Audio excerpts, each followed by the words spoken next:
مصیبتوں بلاؤں کو ٹالنے کے لیے آج دیکھتے ہیں یہ نوجوان جو ہے وہ اپنے بازو کے اندر کڑے ڈالے ہوئے ہوتے ہیں. کڑا ڈالا ہوا جی، فلاں جگہ پہ وہاں سے کڑا لے آئے، فلاں جگہ پہ گئے کڑا لے آئے، ہاں جی ادھر بھی ڈالا ہوا، ادھر بھی ڈالا ہوا.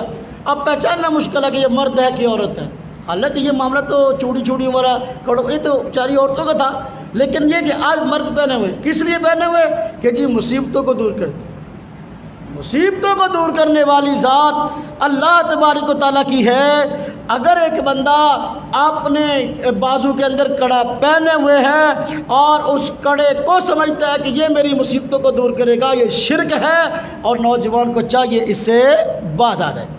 مسند احمد میں روایت ہے، امام احمد رحمۃ اللہ علیہ کی مسند ہے، اس میں روایت ہے کہ حضور نبی پاک صلی اللہ علیہ وسلم نے ایک شخص کے ہاتھ میں پیتل کا چھلا دیکھا. اس نے پیتل کا چھلا پہنا ہوا ہے. آپ صلی اللہ علیہ وسلم نے پوچھا یہ کیا ہے؟ اس نے کہا کمزوری سے نجات پانے کے لیے پہنا ہوا ہے. یعنی مینوں کمزوری آ چھلا تاں پایا میں کمزوری دور ہو جائے. آپ صلی اللہ علیہ وسلم نے کیا فرمایا؟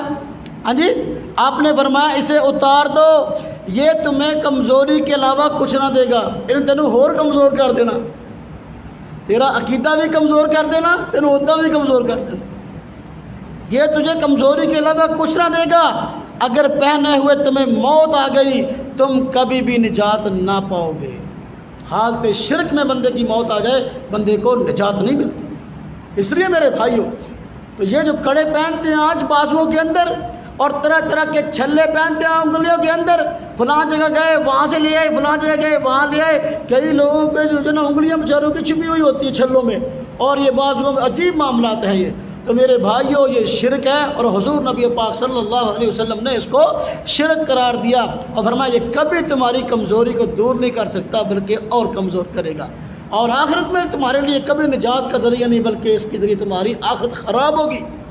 اب مثلا دیکھو دوسرا کام، آج ایک سسٹم یہ بھی ہے، مختلف جگہ پر لوگ جاتے ہیں تو مختلف طرح کے ناگ خرید کر لاتے ہیں، گونگے اور سپیاں خرید کر لاتے ہیں، اور مختلف طرح کے دھاگے مختلف کلروں کے لے کے آتے ہیں.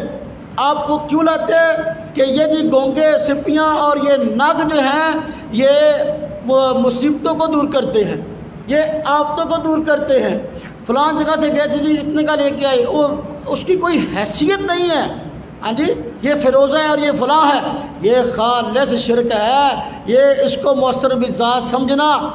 یاد رکھیں ایسے گونگے اور سپیاں اور ایسے ناگ جو فیروزے شروزے پہنتے ہیں نا، اس کو مؤثر بذات سمجھ کر یہ مصیبتوں کو دور کرنے والا ہے. یہ عین توحید کے خلاف ہے اور یہ شرک ہے. ساری مصیبتوں کو دور کرنے والی ذات اللہ کی ہے. اللہ تبارک و تعالیٰ کے علاوہ اور کوئی ذات جو ہے وہ مصیبتوں کو دور کرنے والی نہیں ہے.